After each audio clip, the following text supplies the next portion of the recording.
अस्सलाम वालेकुम दोस्तों, मेरा आज का वीडियो कुछ बूढ़ों के लिए है, कुछ बुजुर्गों के लिए है, सबके लिए नहीं है। हम सब की इज्जत करते हैं, एहतराम करते हैं, करना भी चाहिए।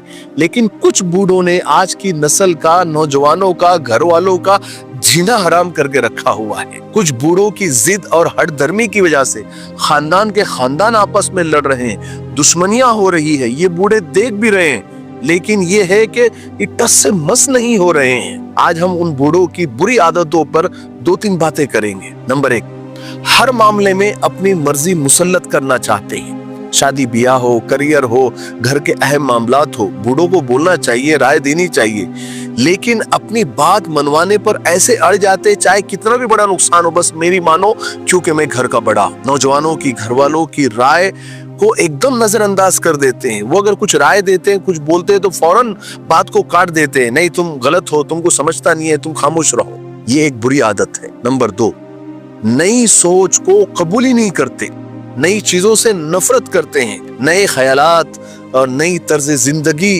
या फिर टेक्नोलॉजी, मोबाइल, इंटरनेट को गलत, हराम, नाजायज कहकर तरक्की के सारे दरवाजे बंद कर देते हैं। ये भी एक बुरी आदत है।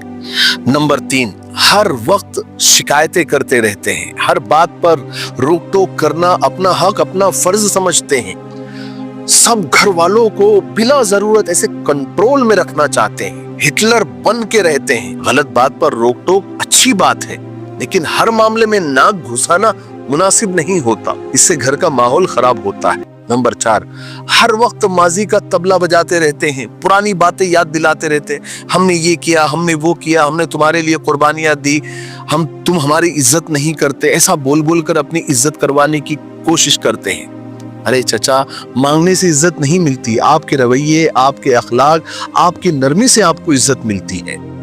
नंबर 5, छोटी छोटी बातों पर गुस्सा करना शुरू कर देते हैं, झगड़ा करना, लड़ाई करना शुरू कर देते हैं, और दूसरे रिश्तेदारों के सामने, अपने दोस्तों के सामने, अपने बच्चों को, अपने बेटों को, अपनी बहू को, अपने पोता पोती, नवासे नवासियों को बेइज्जत करना, उनकी तौहीन करना, उनको झिड़कना, उनको डांटना अपना हक समझते हैं। उसमें फख्र समझते हैं कि देखो मेरा घर में कितना रोब है, और उनको जरा सा कुछ बोल दो तो बुरा मान जाते हैं। देखिए, बुजुर्ग हमारे दरख्त है, मगर उनकी शाखें अगर तेज हो जाए तो साए भी चुभने लगते हैं। हमें उनसे मोहब्बत है, मगर वो खुद अपने अंदर झांके, कहीं ऐसा ना हो कि उम्र का वकार आपकी आदतों की वजह से खाक में मिल जाए। इज्जत तब मिलती है जब रवैया इज्जत वाला हो। ये बातें मैंने कुछ बुजुर्गों के लिए कही है, बाकी लोग इसको नेगेटिव न लें। अस्सलाम वालेकुम।